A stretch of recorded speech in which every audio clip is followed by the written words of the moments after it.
Myra media Amar welcomes political analyst K ప్రసాద్. Prasad sir. నమస్తే అండి. సార్, ఏపీలో సాగునీటి సంఘాల ఎన్నికలకు సంబంధించి కడపలో చూసుకుంటే MP Avinash Reddy versus BTech Ravi చాలా ఇష్యూనే అవుతుంది.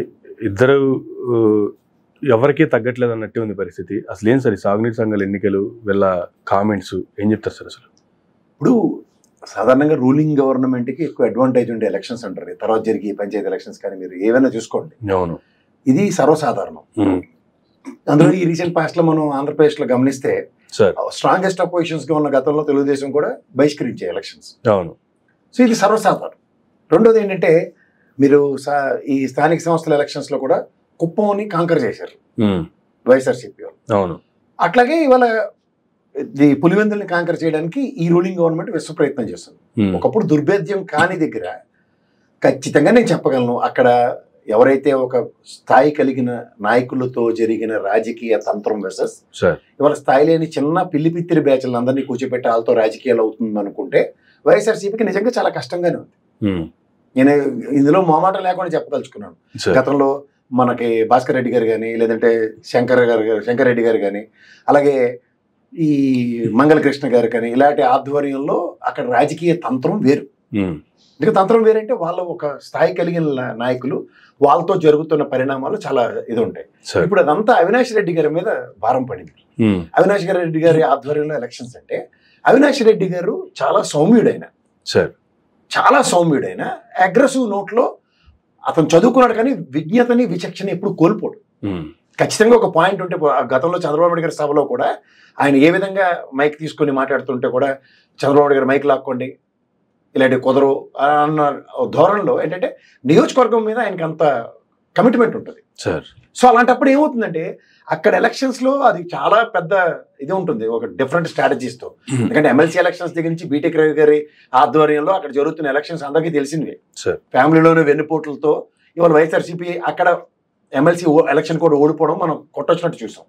కానీ అవినాష్ రెడ్డి గారి తీవ్ర ప్రయత్నంతో పులివెందుల ఆ పరిసర ప్రాంతాల్లో వచ్చిన ఓటు బ్యాంకును ఒకసారి గమనించుకోండి. ఇక్కడ ఈ సహకార సంఘాల ఎలక్షన్స్ లో, రైతు సహకార సంఘాల ఎలక్షన్స్ లో ఈ విఆర్ఓలతో వాటితో నో డ్యూ సర్టిఫికేట్లు ప్రొడ్యూస్ చేయమని విఆర్ఓలను అందరినీ దేవగుడిలో బంధించారు. ఇది చాలా ఆశ్చర్యకరమైన విషయం. ఏంటంటే ఆదినారాయణ రెడ్డి గారి ఆధ్వర్యంలో దాన్ని జనసేన, తెలుగుదేశం, ఇవాళ బీజేపీ కూటమిలో ఉన్నప్పుడు వీళ్ళ అవసరాలు తీర్చుకోవడానికి దేవగుడి అంటే ఆదినారాయణ రెడ్డి గారిది. సో అక్కడ దాన్ని ఏ విధంగా బంధించారో వాళ్ళు జైల్లో పెట్టారు వాళ్ళని, వీఆర్ వాళ్ళు. సో ఈ దాంట్లో జరిగిన ఎలక్షన్స్ లో పులివెందుల మేము కాంకర్ చేసాం అన్నట్టుగా మాట్లాడితే మాత్రం కొంచెం హాస్యాస్పదంగా ఉంటుంది. సో ఓవరాల్ గా ఏంటంటే స్థానిక ఎలక్షన్స్ ఏవైతే ఉంటాయో రూలింగ్ గవర్నమెంట్ కి అడ్వాంటేజ్ తీసుకోవడానికి రెండింటికి ఉంటాయి వెసులుబాట్లు. పైపచ్చి వాళ్ళు చాలా అప్పర్ హ్యాండ్తో ఉంటారు. సో దాన్ని ఆ విధంగా తీసుకోవాలి తప్ప ఇక్కడ ఏదో జరిగిపోయింది, ప్రపంచం తెరబడిపోయింది అన్నట్టు ద వే బీటెక్ రవి గారు ఇస్తున్న స్టేట్మెంట్స్ అయితే కొంచెం కామెడీ షోని తరపిస్తున్నాయి, అంతకని ఇంకేం.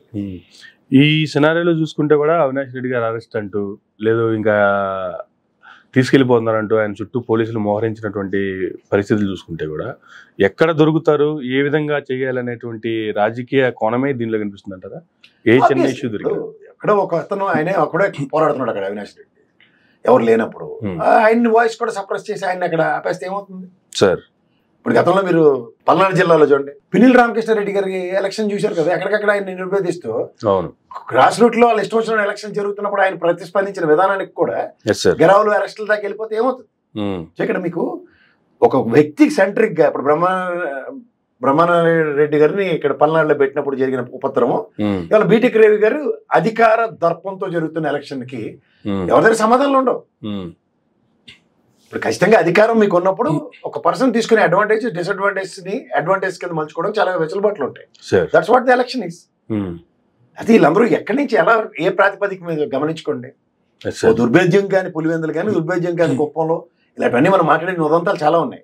సో ఇక్కడ ఏమవుతుందంటే స్థానిక స్థితిగతుల మీద పట్టు సంపాదించుకోవడానికి అధికారం అన్నదాన్ని ఒక ఆనకట్లా కడితే ఎలక్షన్స్ నల్లేరు మీద నడక, అంతే కదా. ఇప్పుడు వేరే రోజులు దిగ్బంధించేంత స్థాయి వరకు ఉంటుంది రూలింగ్ గవర్నమెంట్ ఉంటుంది, నాకు మీకు ఉంటుందా? అంతేగా, ఆబ్వియస్లీ. ఇప్పుడు రైతుల దగ్గర నుంచి నో డ్యూ సర్టిఫికేట్ తెచ్చుకోమంటే కూడా అది ఇవ్వకుండా అడ్డుకున్నది గతంలో వీళ్ళే, ఇప్పుడు ఇవ్వాల్సిన వాళ్ళు వీళ్ళే. ఇవన్నీ కాకుండా తెచ్చుకోండి అంటే ఎక్కడికి వెళ్ళి తెచ్చుకుంటారు వాళ్ళు? అదే చెప్తున్నాను, వీఆర్ వాళ్ళు బంధిస్తే తెచ్చుకోమంటే ఎక్కడైనా తీసుకొస్తారు. ఒక దగ్గర పోరాటం తత్తుంది. ఇప్పుడు గతంలో చూడండి తెలుగుదేశం ఆయనలో ముసలాయన తొడగొడుతూ నేను నామినేషన్ వేస్తాను ఎవర్రా అన్నది, అవన్నీ చూసాం కదా మనం. ఇవి కామన్ అండ్ కామనాలిటీస్ కింద తీసుకోండి. ఈ కామనాలిటీస్ ఏంటంటే అధికారం ఉన్నోడు ఎవడైనా దర్పాలు ప్రదర్శిస్తున్నారు. దానికి ఏంటంటే నువ్వెంత అంటే నువ్వెంత అన్న దగ్గర జరిగి మడత ఇటు నుంచి అడిగి తీసాక మడత పడుతుంది. స్థానిక సంఘాల ఎలక్షన్స్లో ఎవరు డామినేషన్స్ వాళ్ళవి, ఎవరు ఎడిచి పడితే 10 మంది కార్పొరేటర్లు వైఎస్ఆర్సీపీ నుంచి తెలుగుదేశం జాగ్రత్త. ఎందుకంటే అధికారం లేకపోతే ఎవరికి నిద్ర పట్టదు. వాళ్ళు స్థానికంగా వాడి నియోజకవర్గంలో వాడు ఏం చేయాలని దాని మీద కన్నా వాడికి అధికార పార్టీతో సలాములు కొట్టుకుంటే పని ఈ కార్యక్రమాన్ని తెరలేపుతున్నప్పుడు ప్రజాస్వామ్య విలువలు పరిరక్షించాలని మీరు నేను నెత్తినూరు కొట్టుకోవడం మిగులుతుంది వాస్తవానికి దగ్గరగా. గతంలో వైసీపీ అధికారంలో ఉన్నప్పుడు చూసాము, టీడీపీ కొన్ని ఎలక్షన్స్ బహిష్కరించింది. ఇప్పుడు టీడీపీ అధికారంలో ఉంది కూటమి నేతృత్వంలో, ఇప్పుడు వైసీపీ కొన్ని ఎలక్షన్స్ బహిష్కరిస్తుంది. అంటే ఎవరు అధికారంలో ఉంటే వాళ్ళు ఇలా బహిష్కరించుకుంటూ పోవాల్సిందేనా? అంటే దీని అర్థం ఏంటి? ప్రజాస్వామ్యాన్ని భంగపడుతున్నట్టుగా కదా. ప్రజాస్వామ్య విలువలు పరిరక్షించబడట్లేదు అన్న విషయం ప్రజలు గ్రహించగలగాలి. దీంట్లో ఇప్పుడు నాకు స్వచ్ఛందంగా ఓటేసే హక్కు ఉంది, నాకు రాజ్యాంగం ఇచ్చిన హక్కు, లేదా నేను స్వచ్ఛంగా కంటెస్ట్ చేసే హక్కు నాకు రాజ్యాంగం ఇచ్చింది. దానికే భంగం కలుగుతున్నట్టు ప్రాథమిక హక్కులకు భంగం కలిగినట్టే కదా. ఇది ఎందుకు మాట్లాడరు ఎవరన్నా? ఇప్పుడు ఎలక్షన్ సజీవంగా సరళీకృత విధానంలో జరిగితే ఎవరికి అప్రహెన్షన్స్ ఉండవు. కానీ ఆలోచించడం అవుట్ ఆఫ్ ద బాక్స్ వాళ్ళకి నచ్చినట్టు నిర్ణయించుకుంటాం, వాళ్ళు నచ్చిన విధి విధానాలతో ఎలక్షన్ కండక్ట్ చేస్తాం. ఉన్న దగ్గర ప్రజాస్వామ్య విలువలు పరిరక్షించేది ఎవరు? అసలు election commissioner first of all చేసుకోవాల్సిన నిర్ణయం ఏంటి? అక్కడ ఎవరైతే ఇన్ఛార్జ్ ఉంటాడో ఏంది ఇది? ఈ యునానిమస్ ఎలక్షన్స్ ఏంటి నాకు అర్థం కాదు. 40% ఓటు బ్యాంక్ ఉంది, వైఎస్ఆర్సీపీ ఎందుకు కంటెస్ట్ చేయట్లేదు? దీనికి ఏదో దగ్గర ఈ మొనాటమీ బ్రేక్ అవుతుంది. గతంలో తెలుగుదేశం కూడా 40% ఓటు బ్యాంక్ ఉంది, ఎందుకు నిలబట్టలేదు అన్నది ఎలక్షన్ కమిషన్ బాధ్యత. లేకపోతే ఎవరి ప్రశ్నించాలి మనం? ఇట్స్ క్లియర్ అండ్ ఎవిడెంట్ కదా సార్. ప్రాంతీయ పార్టీలుగా ఉన్న రాష్ట్రంలో ఉన్న 2 పార్టీలకి 40% ఓటు బ్యాంకులు స్థిరంగా కనబడుతున్నాయి. గతంలో తెలుగుదేశం బాయ్కాట్ చేసిన పరిస్థితులు ఏంటో చెప్పమానండి, ఇప్పుడు వైఎస్ఆర్సీపీ బాయ్కాట్ చేసే పరిస్థితులు ఏంటో చెప్పమానండి. ప్రజాస్వామ్యాన్ని పణంగా పెట్టారని అర్థమే కదా. దాని మీద ఎందుకు మాట్లాడారు ఎవరన్నా? ఇవి కదా కావాల్సినవి. ఎప్పుడైతే ఇవి కాకుండా ఇంకేం జరుగుతున్నాయని దాని మీద అనవసరమైన చర్చలు కాకుండా యునానిమస్ గా తెలుగుదేశం గెలిచింది, గతంలో యునానిమస్ గా వైఎస్ఆర్సీపీ గెలిచిందంటే ఏమని విశ్లేషించాలి దానికి? ప్రాథమిక హక్కులకు భంగం కలుపుతున్నప్పుడు హక్కుల పరిరక్షణ సమితులు ఏమయ్యాయి? మానవ హక్కులు భంగపడుతున్నప్పుడు హ్యూమన్ రైట్స్ కమిషన్స్ ఎందుకు రెస్పాండ్ కావట్లేదు? ఇవి కదా మనం ప్రశ్నించవలసినవి. ఇలా ఎవరన్నా ప్రశ్నించడానికి ముందుకు వస్తే వాళ్ళ మీద మళ్ళీ రకరకాల కేసులు రెడీ ఏం చేస్తారు సార్? ఏముంది చంపేసి ఏమన్నా ఇదేనా? మనం ఏమైనా భ్రూణహత్యలు చేసి కూర్చున్నావా? నాకు రాజ్యాంగం ఇచ్చిన హక్కునే కదా నేను మాట్లాడుతుంది. వాళ్ళు డెమోక్రసీలో ఒక ఎలక్షన్ ప్యాటర్న్ గత 2 ఎలక్షన్స్ కంపేర్ చేసే చెప్తున్నాను. వీళ్ళు రైట్ ఆల్ రైట్ కాదు కదా ఇక్కడ అవుట్కమ్. ప్రజాస్వామ్యాన్ని విలువల్ని పరిరక్షించవలసిన వ్యవస్థ పరిరక్షించట్లేదు. దీనికి సమాధానం చెప్పమంటున్నాను నేను. It's a collective responsibility of everyone.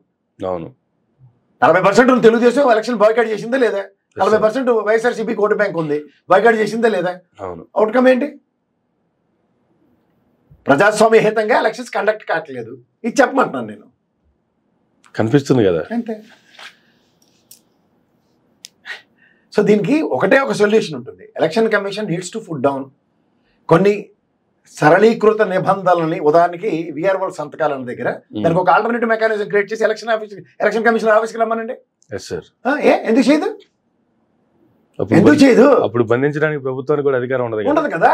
ఒక స్పెసిఫైడ్ ఆఫీసర్ని ఇవ్వండి. ఒక్కొక్క election controller, chief election commissioner, election controller వేస్తారు. అలా ఎలక్షన్ కంట్రోలర్ డిస్క్రిప్షన్ ఇవ్వండి. ఏదైనా డాక్యుమెంట్ వెరిఫికేషనే కదా. ఇవన్నీ తప్పు. ఎందుకంటే ఎలక్షన్ కమిషన్ కూడా ఆ రకమైనటువంటి ఇనిషియేటివ్ ఎందుకు తీసుకోవట్లేదు? తీసుకోరు వాళ్ళకి ఇప్పుడు ఆయన ఉంటే తెల్లచేరు ఎందుకని సామెత ఉంటుంది చూడండి. ఇది జరగనందుకే ఈ దౌర్భాగ్యం అంతా. ఓకే, వీళ్ళు వాతావరణ శాఖలకు సాయంత్రం వచ్చి చెదురుమదురు ఘటనలు తప్ప ఇంకేం లేదని. ఇప్పుడు ఆ మాటకు వస్తే ఇప్పుడు పిన్నెల్లి రామకృష్ణారెడ్డి గారి మీద ఎలక్షన్ కమిషన్ కేసు పెట్టాలి. ఎవరు పెట్టారు? కేసు పెట్టారు ఒకసారి చెప్పండి. సాయంత్రం ఇచ్చిన స్టేట్మెంట్ ఏంటి? అసలు ఏ అసాంఘిక ఘటనలు జరగలేదు, అట్లీస్ట్ ఈవీఎం విషయం బద్దలు కొట్టిన విషయం కూడా ఎలక్షన్ కమిషన్ పరిగణలోకి తీసుకోలేదు.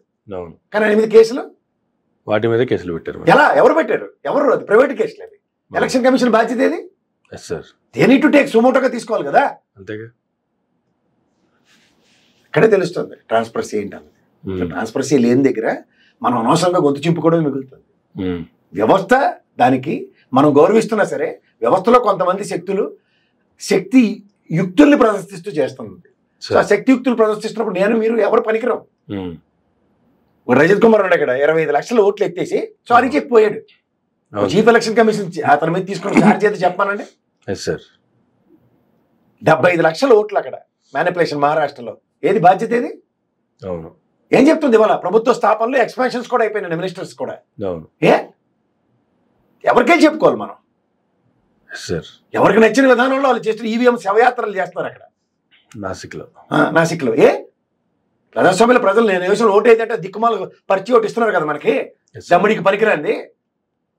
వీవీప్యాట్లు లెక్క పెట్టరు, ఫామ్ 20 అప్లోడ్ చేయరు. ఆ నిబంధనలన్నీ ఉన్నాయి కదా. ఎవరికెళ్ళి చెప్పాలి? గౌరవ న్యాయస్థానంలో పక్క బెంచ్కి. అది హీరింగ్కే రాదు. ఎవరికి చెప్పాలి వెళ్ళి? ఎవరో దాకా ఎందుకండి? ఇక్కడ చెన్నమనేని రమేష్ ఉన్నాడు. ఎన్నిసార్లు ఆయన కోర్టుల పరిధిలో తీసుకెళ్లారు? 2 సార్లు ఆయనే. మొదటిసారి ఇంకా కేసు అవ్వలేదు, 2వ సారి తీసుకొని తగలెట్టారు మళ్ళీ. ఎవరు అడిగినాడు? అధికారం ఉంటే మమ్మల్ని ఎవరు ఏం చేయడానికి లేదు, అడగడానికి ఏమీ లేదు అనుకునేటువంటిది అంతే.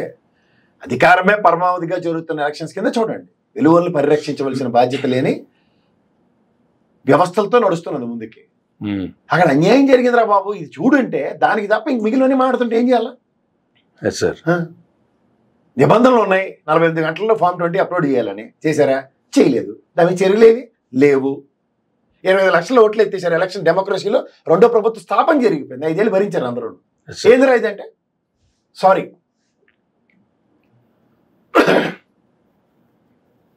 అలాంటి వ్యవస్థలో మనం నడుస్తున్నప్పుడు కళ్ళు తప్పగించి చూడడమే.